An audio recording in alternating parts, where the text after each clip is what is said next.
नमस्कार सर्वांना. श्री स्वामी समर्थ. तुमचं सगळ्यांचं आपल्या स्वामी सहित सेवा या चॅनलमध्ये स्वागत आहे. एक विनंती आहे की आमचे जर व्हिडिओज तुम्हाला आवडत असतील तर प्लीज लाईक, शेअर आणि सबस्क्राईब करायला विसरू नका. तर बघा, आता चैत्र नवरात्राला सुरुवात होणार आहे आणि त्याचबरोबर आपले नवीन वर्षसुद्धा सुरू होणार आहे. तर बघा, पैसा हा सगळ्यांच्याच आयुष्यात हा खूप गरजेचा असतो आणि पैसा आला की त्याचबरोबर त्याच्या पाठोपाठ येतात ते म्हणजे आपले खर्च. आणि स्थिर लक्ष्मी ही कायम आपल्या घरी राहावी हे सगळ्यांनाच वाटत असते. पण त्यासाठी लक्ष्मीची आणि विष्णूंची सेवा करणे हे आपल्या हातात आहे आणि आपले कष्ट, मेहनत, त्याचबरोबर आपले काम तेवढ्याच नित्यनियमाने चालू ठेवणे हे तेवढेच गरजेचे असते. तर आज आपण आपल्या नवीन वर्षामध्ये कोणकोणत्या लक्ष्मीकारक वस्तू घरी आणू शकतो आणि स्थिर लक्ष्मी राहण्यासाठी काय काय उपाय करू शकतो ते आज आपण बघणार आहोत. तर मला तुम्हाला एकच हात जोडून विनंती आहे ताईंनो, की ह्या सेवा तुम्ही प्लीज नवीन वर्षापासून ह्या पूर्ण पुढच्या चैत्र लागेपर्यंत या सेवा तुम्ही करा. 110% तुम्हाला फरक पडेल. कारण गेले 2 वर्ष मी या सेवा करून बघितलेल्या आहेत आणि मला, माझ्या मिस्टरांना, माझ्या फॅमिलीला ह्याचा खूप सुंदर अनुभव आलेला आहे. आणि बघा, आता चैत्र नवरात्रीसुद्धा सुरू होणार आहे. सो तुम्ही घरात श्रीयंत्र, पिवळ्या कवड्या, कुबेर यंत्र, कुंचम, माता लक्ष्मीचा फोटो, मूर्ती, विष्णूंचा फोटो, मूर्ती किंवा अष्टलक्ष्मीचा फोटो, बालाजीचा फोटो हे आणून वर्षभर या सेवा नक्की करू शकता. मला एकच तुम्हाला गोष्ट सांगायची आहे, वर्षभर तुम्ही या सेवा करून बघा.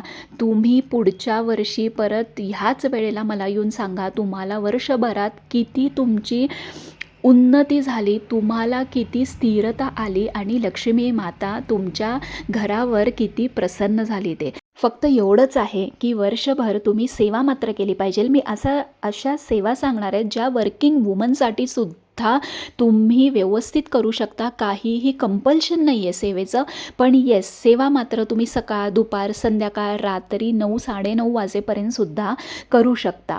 पण एवढ्या सेवा मात्र कराच, त्याचं फळ तुम्हाला नक्की मिळेल. तर बघा, दर मंगळवारी, शुक्रवारी, अष्टमीला आणि नवमीला आपल्याला 16 वेळा श्री सूक्ताचे पाठ करायचे आहेत. मग तुम्ही काय करू शकता, वर्किंग वुमन सकाळी जेवढे जमेल तेवढे करा, संध्याकाळी जेवढे जमेल तेवढे करा, रात्री जेवढे जमेल तेवढे करा. ह्यांनी आपल्या घरी लक्ष्मीचा तुटवडा कधीच पडत नाही आणि तुम्हाला नवीन अपॉर्च्युनिटीजसुद्धा नक्की मिळतात. त्याच्यानंतर जर तुम्हाला जमेल तसं वैभव लक्ष्मीचे व्रत तुम्ही 11 किंवा 21 शुक्रवार हे नक्की करून बघा. त्याच्यानंतर दर मंगळवारी, शुक्रवारी, अष्टमी आणि नवमीला आणि पौर्णिमेला महालक्ष्मी अष्टकमचे 16 पाठ तुम्ही करायचे आहेत. त्याच्यानंतर स्थिर लक्ष्मी राहण्यासाठी मंगळवार, शुक्रवार, अष्टमी, नवमी, पौर्णिमेला श्रीयंत्रावरती अष्टोत्तर नामावली म्हणून कुंकुमार्चन हे करायचे आहे. या सगळ्या गोष्टी तुम्ही सकाळी, संध्याकाळी, रात्री 9-9:30 बिंदास करू शकता. त्याच्यानंतर घरात कुंचमची स्थापना करून त्यावर दर पौर्णिमेला किंवा दर मंगळवार, शुक्रवारी हे तांदूळ बदलून तुम्हाला त्याची सेवा करायची आहे. त्यानंतर आपल्या घरी कुबेर यंत्राची स्थापना करून 16 वेळा कुबेर मंत्र हा आपल्याला म्हणायचा आहे.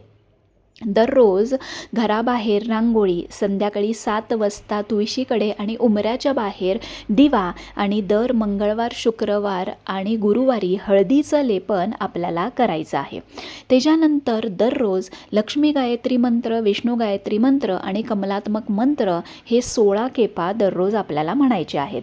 त्याच्यानंतर कमळगट्ट्याच्या माळेवर जेव्हा तुम्हाला शक्य होईल तेव्हा दिवसातनं कधीही किंवा कुठल्याही वारी तुम्ही ओम श्रीम श्रीये नमः किंवा ओम श्रीम नमः हा माता लक्ष्मीचा जप तुम्हाला 108 केपा कमळगट्ट्याच्या माळेवर करायचा आहे.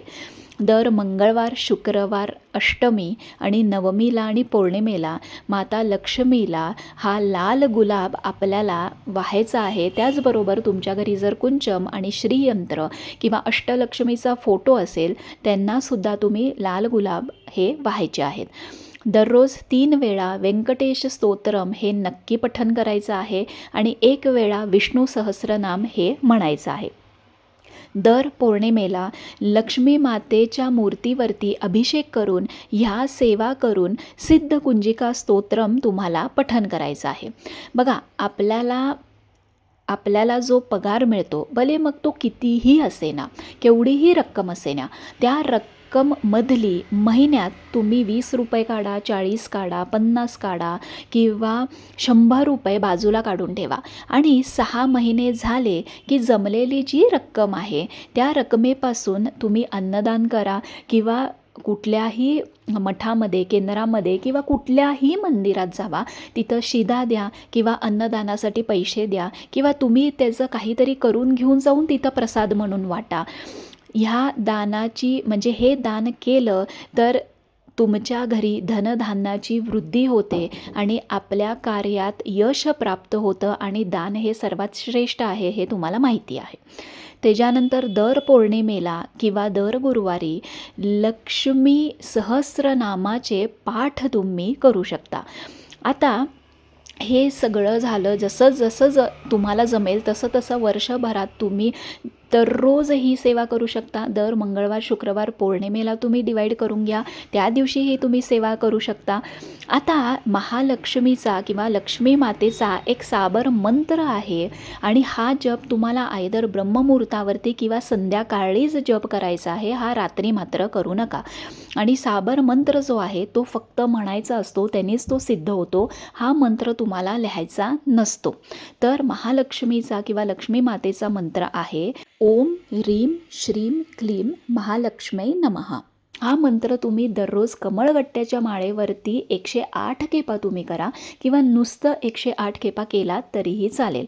आणि मेन गोष्ट म्हणजे एवढं सगळं करून आपलं घर हे स्वच्छ ठेवणे, अडगळ, कचरा, घाण ही बाहेर काढणे, कारण ह्यानीच अलक्ष्मी आपल्या घरी नांदते आणि दारिद्र्यता येते. त्यामुळे भले तुमचं 1 रूम किचन असेना, 1 खोली असेना, घर देवघर हे स्वच्छ ठेवा. अडगळ, खरकटं हे अजिबात घरी ठेवू नका. ज्या वस्तू वापरत नाही आहेत त्या पहिली बाहेर काढून टाका.